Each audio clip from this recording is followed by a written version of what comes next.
Halo adik-adik, Assalamualaikum.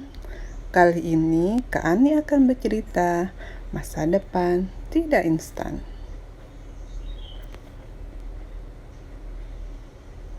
Di pinggiran kota Jakarta, ada sahabat karib sedari kecil bernama Surya dan Wisnu.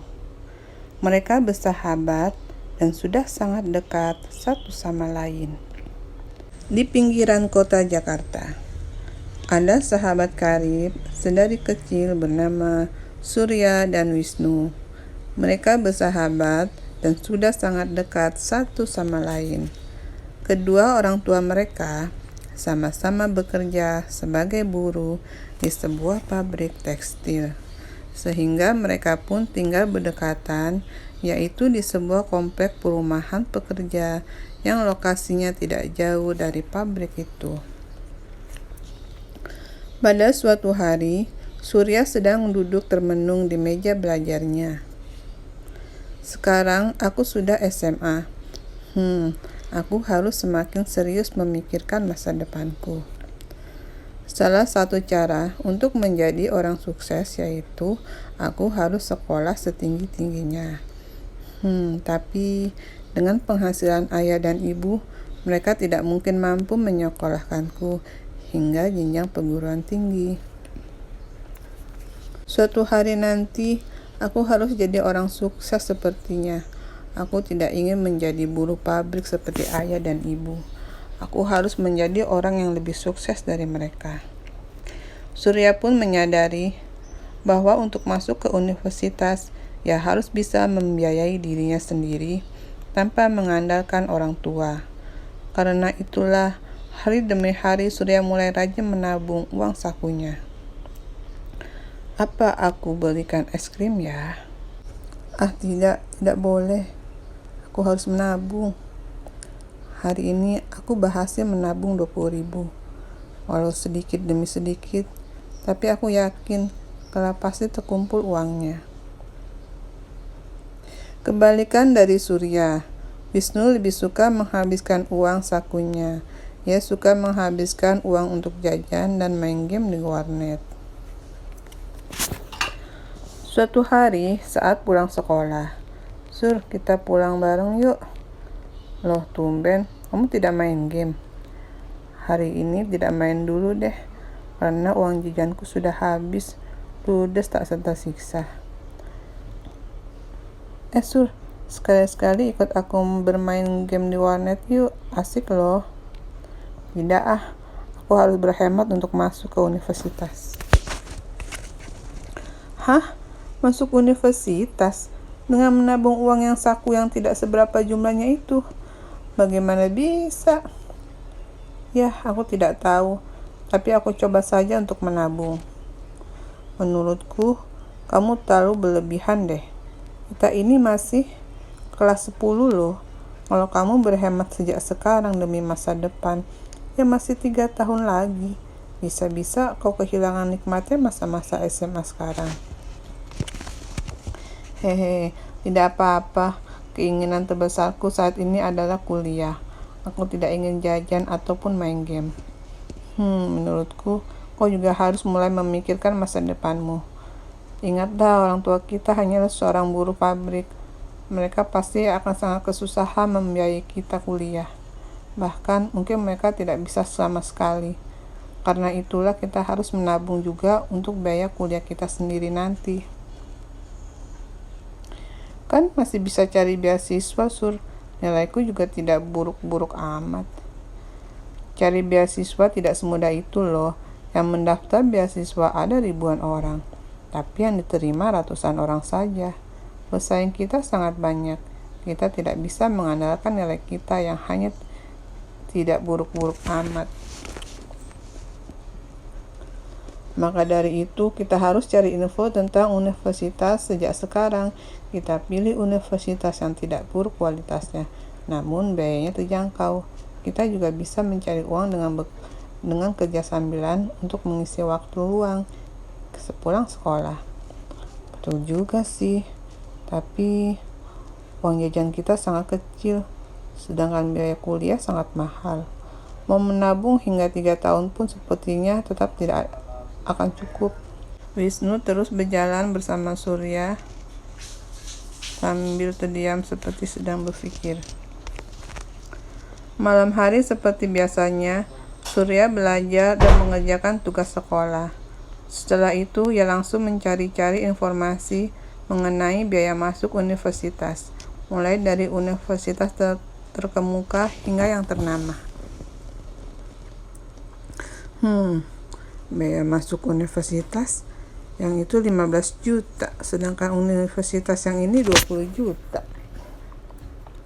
Begitulah hari-hari Surya setiap malam. Ia mencari informasi selengkap mungkin, termasuk juga kualitas universitas-universitas tersebut. Beberapa minggu kemudian, saat pulang sekolah, Surya melewati kedai kopi yang memasang spanduk lowongan pekerjaan. Surya tertarik dan segera mencatat nomor telepon yang tercantum pada spanduk tersebut. Sesampainya di rumah, "Halo, apa benar kedai kopi Senja membuka lowongan pekerjaan?" "Iya, benar. Saya adalah pelajar SMA kelas 10 dan belum pernah ada pengalaman meracik kopi, Pak. Bolehkah saya melamar pekerjaan ini?" "Boleh saja, Dek, asal ada surat persetujuan dari orang tua. Nanti jika diterima, adik akan kami berikan pelatihan menjadi seorang barista terlebih dahulu. Adik kirim saja surat lamarannya beserta surat persetujuan orang tuanya ke kedai kopi kami besok pagi." "Wah, syukurlah. Jam kerjanya bagaimana, Pak? Lalu berapa kisaran gaji yang bisa saya terima?" "Jam kerjanya yaitu jam 4 sampai jam 10. Jika adik rajin masuk kerja dan kinerjanya bagus, maka bisa mendapatkan gaji antara 1 sampai 1,5 juta rupiah." "Baiklah, terima kasih atas informasinya, Pak. Besok pagi saya akan mengirimkan surat lamarannya ke kedai." "Baik, Dek, kami tunggu." 1 juta kali 24 bulan. Kalau 1,5 juta. Jika gajinya 1 juta, maka dalam waktu 2 tahun saja aku sudah bisa mengumpulkan uang 24 juta. Apalagi jika gajiku 1,5 juta nanti. Wah, dengan pekerjaan ini sudah pasti aku bisa menabung cukup uang untuk kuliah. Saat makan malam, Surya mencoba untuk meminta izin kepada orang tuanya. Ia menceritakan rencananya untuk bekerja dan menabung gajinya untuk biaya kuliah. Ayah dan ibunya pun terdiam sejenak. "Sebenarnya, ayah tidak melarang kamu untuk bekerja sambilan. Tapi ayah khawatir dengan kesehatan dan pelajaran sekolahmu." "Ayah dan ibu tenang saja.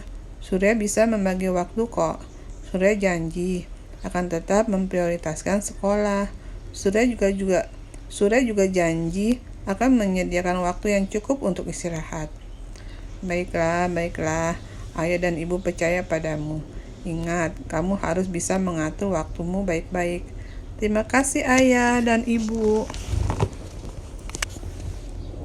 Setelah mendapat persetujuan kedua orang tuanya, Surya kemudian meminta mereka untuk menandatangani surat persetujuan yang sudah ia siapkan. Keesokan harinya, sepulang sekolah, Surya menitipkan surat lamarannya kerjanya kepada pegawai kedai kopi. 1 minggu kemudian, Surya dipanggil untuk wawancara kerja oleh pemilik kedai kopi. Pemilik kedai kopi itu sangat senang melihat semangat kerja yang ditunjukkan oleh Surya, sehingga Surya pun diterima bekerja paruh waktu di kedai kopi tersebut. Beberapa hari kemudian, saat jam istirahat di sekolah, "Apa kamu tidak bosan makan masakan ibumu?" "Aku saja bosan, makanya aku selalu membeli makanan di kantin." "Kenapa harus bosan? Aku suka masakan ibuku." "Oh iya, Nuh. Aku sudah mendapatkan pekerjaan sambilan menjadi seorang barista di kedai kopi Senja yang ada di pojok jalan raya itu." "Oh ya? Wah, selamat ya. Berapa gajimu di sana?" 1 juta, tapi kalau aku rajin masuk kerja selama 7 hari penuh dalam 1 bulan, Aku bisa dapat gaji hingga 1,5 juta. Wah, lumayan juga tuh untuk tabungan uang kuliah. Oh iya, kedai kopi itu masih membutuhkan 1 orang lagi untuk menjadi barista. Apa kamu mau ikut? Nanti akan aku bantu bicara ke pemiliknya. Sepertinya tidak usah deh, Sur. Setiap hari PR dan ulangan kita sudah banyak. Kalau ditambah kerja lagi, bisa stres aku. Karena tidak punya waktu untuk main dan bersantai. Kan seperti kata pepatah, bersusah-susah dahulu, bersenang-senang kemudian. Belum selesai berbicara lebih lama, bel masuk pelajaran sudah berbunyi. Surya dan Wisnu pun membereskan makanan mereka dan bersiap untuk mulai pelajaran. Semenjak bekerja paruh waktu di kedai kopi, kehidupan Surya menjadi sangat sibuk. Sepulang sekolah, ia cepat-cepat belajar dan mengerjakan PR-nya sebelum berangkat kerja. Ia pun tidak lupa membawa bukunya ke tempat kerja agar bisa belajar saat ada waktu luang, apalagi jika keesokan harinya ada ulangan. Namun, jika kedai sedang ramai, ia tetap fokus bekerja dengan sepenuh hati dan tenaga. Begitulah kehidupan Surya, ia selalu gigih menggapai impiannya. Karena itulah ia tak pernah mengeluh, malah semakin giat belajar, bekerja, dan menabung. 2 tahun kemudian. Wah, tidak terasa aku sudah 2 tahun bekerja menjadi barista. Aku juga sudah kelas 12 dan sebentar lagi ujian kelulusan. Tabunganku sepertinya sudah cukup untuk biaya masuk kuliah. Mendekati waktu ujian kelulusan, Surya semakin ketat mengatur waktunya. Ia memanfaatkan setiap waktu luangnya hanya untuk belajar materi-materi ujian. Alhasil, ia lulus dengan nilai yang cukup memuaskan. Pada hari perayaan kelulusan dan pelepasan siswa, wah, senang sekali karena akhirnya kita bisa lulus SMA. Setelah ini, aku mau mendaftar ke universitas mana? Aku mendaftar ke Universitas Negeri 2. Aku memilih jurusan ekonomi. Bagaimana denganmu? Aku belum memutuskan tidak mendaftar ke universitas mana. Pamanku lah yang membiayai kuliahku, dan ia tidak sanggup jika terlalu mahal.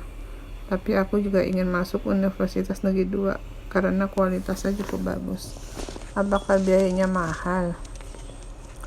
Tidak terlalu mahal kok. Uang tabunganku cukup untuk pendaftaran masuknya, tapi untuk biaya persemesterannya nanti aku harus mengumpulkan uang lagi dengan bekerja. Kita coba saja mendaftar ke sana, lalu kita ajukan beasiswa atau potongan biaya kuliah. Baiklah, aku akan mencobanya. Surya dan Wisnu pun segera mengurus pendaftaran mahasiswa baru ke Universitas Negeri 2. Surya memilih jurusan ekonomi, sedangkan Wisnu memilih jurusan hukum. Keduanya adalah jurusan favorit di Universitas Negeri 2. Universitas Negeri 2 merupakan salah satu universitas unggulan. Setiap tahun, universitas ini hanya menerima sekitar 2.000 mahasiswa baru. Padahal yang mendaftar bisa sampai 10.000 lulusan SMA. Diterima atau tidaknya ini dinilai berdasarkan hasil ujian masuk universitas. Surya dan Wisnu sama-sama mempersiapkan ujian masuk universitas dengan baik. Namun sayangnya, nilai Wisnu tetap tidak mampu membuatnya lolos masuk ke Universitas Negeri 2. Ia kalah saing dengan pendaftar-pendaftar lain. Bagaimana ini? Apa yang harus kulakukan? Sepertinya aku harus mendaftar ke universitas swasta. Tapi universitas swasta yang kuliahnya bagus kan sangat mahal. Apa paman mau membiayainya? Wisnu langsung menelepon pamannya dan menceritakan masalah ini. Waduh, universitas swasta pilihanmu itu biayanya 30 juta. Sedangkan paman hanya memiliki uang 20 juta. Seharga biaya universitas negeri yang kau pilih sebelumnya. Begini saja, paman sediakan 20 juta, biaya kekurangan coba kau usahakan sendiri. Baik Paman, Wisnu akan coba cari sendiri uang tambahannya. Bagaimana cara aku mencari uang tambahan ya? Ya sudahlah, aku undur saja kuliahku hingga tahun depan. Aku mau bekerja dulu mengumpulkan uang untuk biaya kuliah. Wisnu teringat pada Surya. Ia mengajak Surya untuk bertemu beberapa hari kemudian. Lalu ia menceritakan semua masalah, sekaligus mencari informasi tentang lowongan pekerjaan. Begitulah kisah hidupku yang malang ini. Sabarlah, kau tidak perlu menunda kuliahmu, Nuh. Aku pinjamkan uang 10 juta padamu. Hah? Apa kamu serius? Bukankah uangmu sendiri sudah pas-pasan untuk membayar biaya masuk kuliah? Aku sudah mengajukan beasiswa atau potongan biaya kuliah dan kemarin aku baru mendapatkan surat balasannya. Syukurlah nilaiku cukup untuk memenuhi persyaratan. Aku mendapat potongan 50% biaya masuk universitas dan potongan 25% biaya kuliah untuk per semesternya. Nah, sekarang coba tuliskan nomor rekeningmu di sini. Aku akan mengirimkan uang 10 juta ke rekeningmu nanti. Terima kasih atas bantuanmu ya, Sur. Aku akan tetap bekerja paruh waktu sambil kuliah untuk membayar utangku padamu. Oh ya, apakah kamu ada informasi lowongan pekerjaan paruh waktu? Ada. Aku bisa bekerja menjadi barista untuk menggantikan posisiku. Loh, kamu berhenti dari pekerjaanmu? Tidak, Nuh. Kedai kopi tempatku bekerja sudah berkembang pesat dan aku kini diangkat menjadi supervisor. Kami berniat mencari beberapa orang barista baru. Wah, kamu memang hebat, Sur. Aneh saja aku menuruti perkataanmu saat itu. Pasti tabunganku sekarang sudah banyak walaupun aku tak bisa mendapatkan beasiswa atau diterima di universitas negeri. Namun aku sudah punya cukup uang untuk masuk ke universitas swasta. Sudah, tak perlu disesali. Belum terlambat kok, kamu masih bisa bekerja untuk memenuhi biaya kuliahmu selama 4 tahun ke depan. Iya sih, betul juga. Jadi bagaimana? Kamu mau tidak menjadi barista di kedai kopiku? Mau. Baiklah, kalau begitu, besok berikan surat lamaran kerjamu padaku ya. Aku tunggu kau di kedai kopi kesayanganku. Hahaha. Siap, bos. Sepertinya kedai kopi itu juga akan segera menjadi kedai kopi kesayanganku. Tidak perlu memanggilku bos. Jabatan di tempat kerja hanya formalitas, namun kita tetap bersahabat. Keesokan harinya, Wisnu mengirimkan surat lamaran kerjanya ke kedai kopi Senja, tempat Surya bekerja. Ia berhasil melewati proses wawancara kerja dengan pemilik kedai kopi dan diterima kerja menjadi barista di sana. Semenjak bekerja paruh waktu di kedai kopi, kehidupan Wisnu menjadi sangat sibuk. Sepulang kuliah, cepat-cepat belajar dan mengerjakan tugas sebelum berangkat kerja. Ia juga rajin menabung dan tidak lagi menghambur-hamburkan uangnya. Wisnu telah belajar banyak dari kehidupan Surya. Benar kata Surya, masa depan jauh lebih penting daripada kesenangan. Saat ini lebih baik bersusah-susah dahulu, baru bersenang-senang kemudian. Seperti Surya saat orang lain sedang bersenang-senang, dia justru sudah sibuk menata masa depannya. Demikianlah adik-adik kisah dari Wisnu dan Surya. Sampai di sini dulu. Kita bertemu lagi dengan judul yang berbeda. Dadah, wassalamualaikum.